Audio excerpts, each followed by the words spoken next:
So a lot of us start out with a propane grill like this guy right here. It's inexpensive, it's easy to get food cooked up and stuff like that, but you might want to transition over to a smoker later down the road. Now, these things are not cheap. The biggest question that I had when I was looking at picking this guy up is, can I get rid of the barbecue that I currently use right now? Because my yard is not very big, I don't really want to have two of these units in my yard. Because the actual name of this device right here is called a pellet grill. So is it a grill? Is it a smoker? I mean, what are we dealing with here? Well, after owning this Traeger for over 2 years, I'm going to be going over some of the things that I learned about having this. We'll talk about some of the good, we'll talk about some of the bad, and at the end, we'll decide if it is worth the money. So stay tuned. Okay, between the wind and the construction noise out here, we're going in the house. It's just too noisy out here for me. All right, that is much better. So if you don't know anything about Traeger smokers, let's break it down. First off, I have the Pro 575. Now the features that come with that model, we've got WiFire technology, which means that my smoker can connect to the internet and the app and my phone and all of that cool stuff. And we'll be going over that a little bit later. Also, we have got a meat probe that comes with it. It's got a digital controller for monitoring your temperatures. We have got porcelain coated grill grates, all-terrain wheels to be able to move it around. We have got turbo temp, which allows it to heat up faster. And we also have the hopper for holding the pellets and a door on the back of the hopper for easy clean out. Now, the first thing I want to mention, in case you have not done any research on these yet, is that Traegers do have to be plugged in. Yes, they are electric. So do keep that in mind when you're thinking of a place that you're going to be putting this thing. Now, a cool option about that is if you have a portable power bank like this one from Goal Zero. This is going to allow you to take the smoker with you wherever you want to go, plug it into something like this, and be able to still use it. Next thing you want to do once you get this thing set up is fill the hopper with pellets. Now, there are lots of different types of woods out there to choose from. Personally, I can't tell a difference in the different wood flavors, so I've just been using the Traeger Signature Blend, which is a blend of hickory, maple, and cherry woods. Once you get it filled up, you are going to power it on, set the temperature like you would with an oven in the house, and then hit the ignite button. Temperatures on this unit are going to range anywhere from 165 degrees at the lowest all the way up to 500 degrees. Now, when this thing is starting up, it is going to produce a lot of smoke. So that's something you're going to want to keep in mind if you live in an apartment or a condo and plan to use this out on your balcony. But the smoke smells awesome just like a campfire if that's the sort of thing you're into. I will say on a beautiful summer day, it is nice to open up some windows, get a little bit of that smell in the house. But I will warn you, don't open a window right next to the barbecue. I made that mistake once. I opened up the window right next to the smoker and it brought in way too much smoke. So everything with moderation, right? So what is the maintenance like for a device like this? Well, they recommend that you clean it out every 2 to 3 cooks, which is about 20 hours. Now, personally, I clean mine out about every 5 to 6 cooks, but my cooks are usually about 5 hours long. So I'm looking at cleaning mine out probably every 25 to 30 hours. Now, to clean it up, you're going to pull out the grates and scrape those off. You're going to pull out the drip tray and replace the foil on top of it to keep it clean. And then you're going to pull out the heat deflector. From there, you're going to take a vacuum and vacuum up all of the ash inside, and then putting all of the parts back in nice and clean. So Traeger calls this a pellet grill and not a smoker. So what exactly can you cook on this thing? Well, Traeger claims that you can grill, smoke, bake, roast, braise, and even barbecue. The way this device cooks is with indirect heat. Unlike a normal barbecue, you're gonna have the flame underneath. This one is actually going to have the flame up at the bottom underneath that heat dispenser. Essentially, it uses the auger to pull pellets into the fire pot and creates a fire. It then has a fan inside that circulates heat and smoke around to give it an even, consistent cook, so kind of like an oven. Now, the biggest question that I had when I was looking to purchase this is, can I get rid of my grill? I ideally don't want to have both of them in the yard. It just takes up too much room. I would love to have just one unit. Now, the answer to that is yes, but there are some drawbacks. Now, if you're used to firing up your propane grill and cooking maybe some chicken, some burgers, some hot dogs, you're going to fire it up really quick. It's going to be warm in minutes. You're gonna get your char, anything you want on it, and then you're gonna turn everything off and you're gonna be good to go. What does that take? Maybe, 20, 25 minutes for the whole thing. It's gonna be a little bit different with this. This one is going to be a little bit lower and slower and a bit more expensive. Now the max heat you can go with this thing is 500 degrees, but it's gonna take a while to burn all of those pellets to warm it up that hot. So it's gonna take longer to heat up, it's gonna take longer to cook, and you're not gonna be able to get the char on the food that you may have been able to get on the barbecue. For me, I really like the char. I like a little bit of char if I'm cooking up like a bratwurst or if I'm cooking up some chicken. I like a little bit of that crispy burnt on my food. But I will say you are not going to be getting that on the Traeger, which was a bit of a disappointment for me. For me, that was enough of a reason that I had to keep the barbecue also,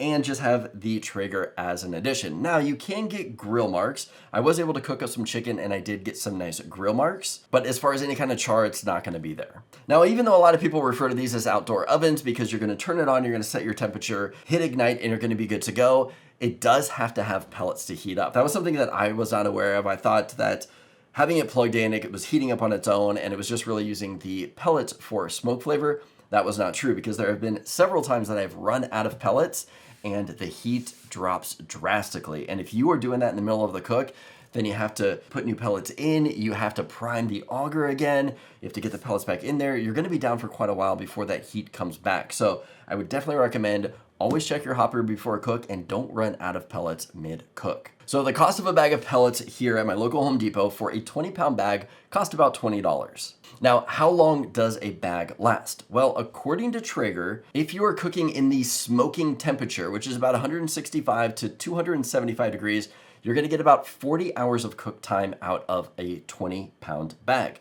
For a 300 degree cook, you're gonna get about 20 hours, and for high, which is about 450 to 500 degrees, you're gonna get about 10 hours of cooking. Now, that's nice of Traeger to say, but I will say I have not had that experience for myself. I also haven't tracked it too intensely, but I would say that if I'm running this on high at about 500 degrees, I'm gonna get about 6 hours of cook out of a bag. It burns through it pretty quick. And as far as a low smoking temperature, the lowest that I typically go is about 250 degrees. And if I'm cooking at 250 degrees, I'm getting about 20 hours out of a bag. So a 20-pound bag, I get 20 hours if I'm cooking at about 250. And 250 is where I typically do most of my cooking. So the general rule of thumb for me is I'm getting about 3 or 4 cooks out of a $20 bag. Now, comparing the cost of pellets to a tank of propane, it's gonna be quite a bit more expensive, but the cook styles are just so different from each other. Because for one, you're generally going low and slow, and then for the other one, the propane, you're usually just going hot and fast. Okay, let's talk about the WiFire and the Traeger app. Now, the Traeger WiFire, if the Traeger that you're gonna pick up comes with this, it allows you to connect your Traeger to the internet. And that is going to allow you to use the app to control the Traeger. Now, there are only a few basic controls that you can do with the app. You're gonna be able to do things like setting temperatures and monitoring your probes. And you can also set it to keep warm. So let's say you had to run out, do an errand, and the meat temperature said that the meat was actually at the right temperature, and you're not home yet. You can actually load up the app, hit the keep warm button, so it's gonna drop the temperature, just keep it warm and stop cooking it, which is gonna be nice to not overcook and dry out whatever you're cooking. Now, also through the app, you can power down your Traeger, but you can't turn it on, and that's gonna be for safety reasons. Now, you can set up the Amazon Alexa skill, and it's gonna give you options for requesting to set temperatures, maybe asking what the temperature of the grill is, or asking what the probe temperature is. Now, for the most part, it's not very useful. I would love to see the Traeger app integrated into maybe like the Echo Show. I've got an Echo Show 10 and 15 down in the kitchen. It would be nice to bring up maybe like a Traeger dashboard on one of those devices where I can monitor temperatures and maybe set temperatures through there. So that is something that I would love to see, but as of right now, I haven't seen anything like that. All right, so what about smoke flavor? I know a lot of people don't like a lot of smoke flavor. Now, the general rule of thumb is that the higher the heat and the faster the cook, the less smoke flavor there is going to be. So the reverse is gonna be true. The lower the temperature and the slower the cook, the more smoke flavor is going to be in whatever you're cooking. Now, personally, I don't notice a lot of smoke flavor in the things that I cook. The things that I cook the most are going to be pork ribs and tri-tips. Now, for both of those, I cook those at 250 degrees, but when they come out, I don't notice really any smoke flavor. But I think the reason for that is because of the different dry rubs and sauces that I put on these things. Depending on what you flavor your meats with is really going to affect probably how much smoke flavor you're going to get. Now, I have a buddy who's really been wanting to get a smoker, but his wife hates the taste of smoke, so he says he's just not gonna get it. I invited them over to test out a few things. We did ribs one time, we did tri-tip another, and I wanted to see if she could actually taste the smoke in this food, especially because she doesn't like it. And I'm happy to say, I guess, that she had no problem with it at all. She actually liked all the food that we did, but like I mentioned, I think it's because of the different rubs and sauces that we used on it, either masked the flavor of it, or it just really doesn't have a super strong smoke flavor. Now, I'm still getting good smoke rings. If you take a look at the food, the smoke rings there, it looks really nice. Just that smoke flavor, to me, I don't really notice it that much. Now, with the Pro 575 that I have, it is essentially just a pellet grill smoker. But I will say there are some essential accessories that you should probably pick up. First off is going to be the front folding shelf. To me, that is a must-have. You're gonna need something to set your food on when you walk out. Now, you can set it on top of the pellet hopper if you wanna do that, but it's not very big. So depending on what you're setting up there, you run the risk of it possibly falling off. Having that front folding tray, to me, is something that you're gonna have to have. In addition to that, I would also recommend that you have to get a cover. For the price that these things run, you're gonna wanna keep it in the best shape possible and definitely look at getting a cover for it. Now, a couple other things that I'd recommend picking up is an instant read thermometer. Those are nice to have in case you don't wanna use the meat probe that comes with it. You can just go ahead and stick the meat thermometer in there. It's gonna give you an instant readout and you can tell if the meat is ready. I feel like a lot of the big names out there sell those for like $100 or more. Don't buy those. I bought mine at Walmart for like 15 bucks and it works fantastic. So go the cheaper route. You don't need a name brand one, just get something that works. Like I said, I got mine from Walmart. And then depending on what you're gonna cook, you're gonna wanna look at getting some dry rubs. You're gonna wanna look at maybe getting some sauces for your thing. I had never tried a dry rub before I got my Traeger smoker, and now I love it. I dry rub everything. It used to be that when I would barbecue chicken on my propane grill, I'd put some kind of barbecue sauce on it or teriyaki sauce, whatever kind of meal we were gonna eat that day, I always sauced it up. Now, all dry rubs. I just put dry rubs on everything and on my burgers, everything that I cook now. I love dry rubs. I'll talk about a couple of my favorites at the end of this video, but keep that in mind that you're gonna want to be able to flavor some of your stuff, and dry rubs are going to be a great option.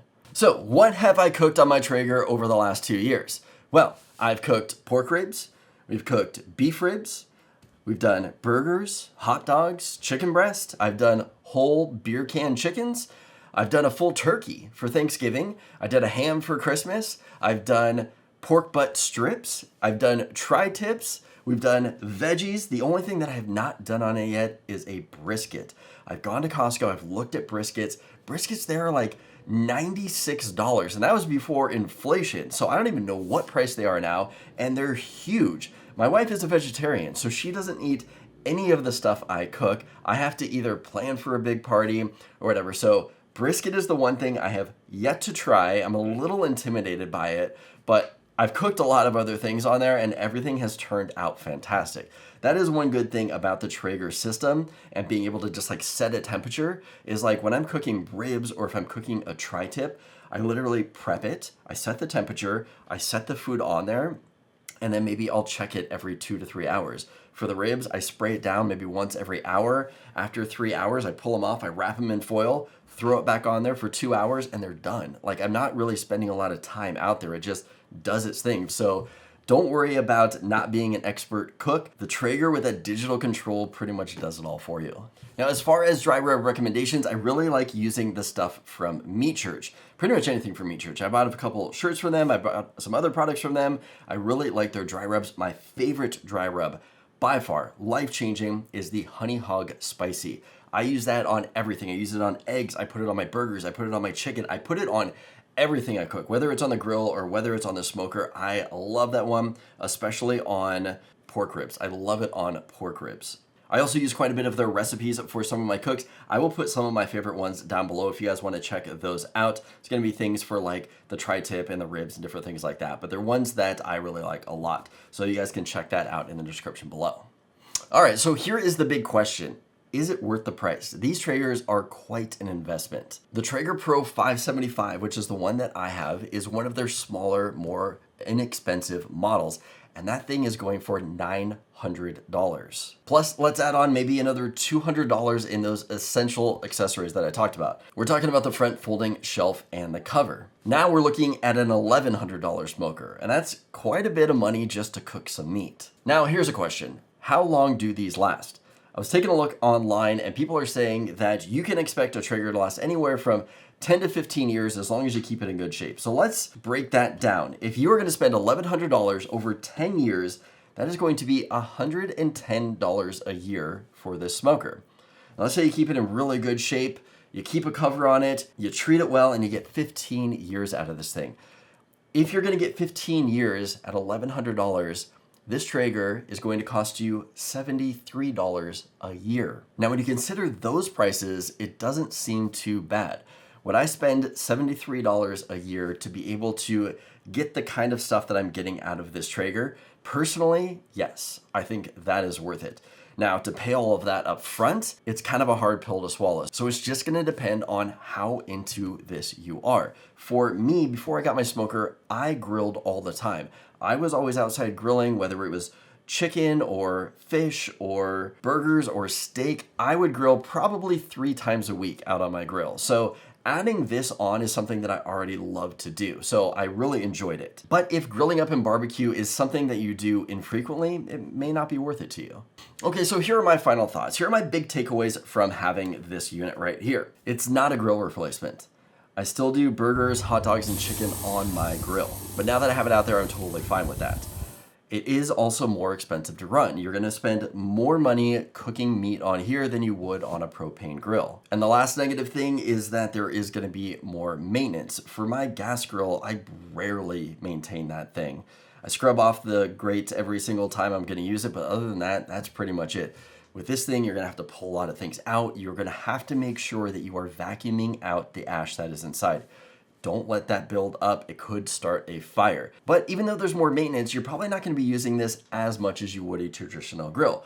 I use mine, well, let's see, I was using it weekly. I would say now I've kind of gotten to the point where maybe I use it twice a month, but that fluctuates. I would say on average, I probably use it 3 to 4 times a month, as opposed to my grill, which I was using 3 times a week. So let's say I use it 3 times a month, and as I was mentioning earlier, I clean it out and maintain it every 5 to 6 times. So, I clean it out, didn't really detail it, say every 2 months. When I think about that, that is actually not too bad. Now, I've loved the opportunity that this has provided for things that I cook. When I just had the grill, it was burgers, it was hot dogs, chicken, fish. Now I'm doing things like pork ribs, beef ribs, we did a pork butt, I've done tri-tip, I've yet to done the brisket, but that is an option too. All things that I would have never tried before. Pork ribs and tri-tip are my favorite. I love cooking those. We had tried to cook ribs in the past in our oven in the house.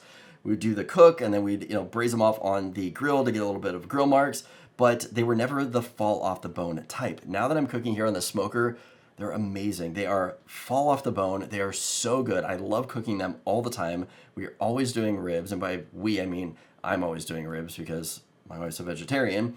But that's another story. And then tri-tip is another thing. I would have never tried a tri-tip before, but now that is another one that I really like doing. With grilling season being more in the spring, summer, fall times, it's nice to be able to keep that heat out of the house. So instead of turning on my oven and cooking any of this stuff for 5 hours, I can now put it outside. I don't have to have that heat in the house. I don't have to be running my AC all the time. So it does help a little bit of cost on there. And the other thing that I like about this is it's an excuse to have people over. Either it's, hey, I've got all this extra meat, let's invite some people over to hang out and eat that. Or, we have people coming over and it's like, hey, you guys like fall off the bone ribs or maybe a tri-tip? What if I cook that up? And people love it. So it's also just a good excuse to hang out with other people. So all in all, after having this thing for 2 years, I absolutely love it. It is something that I recommend anyone to pick up. If you really break down on what the cost is over time, I think it totally justifies itself.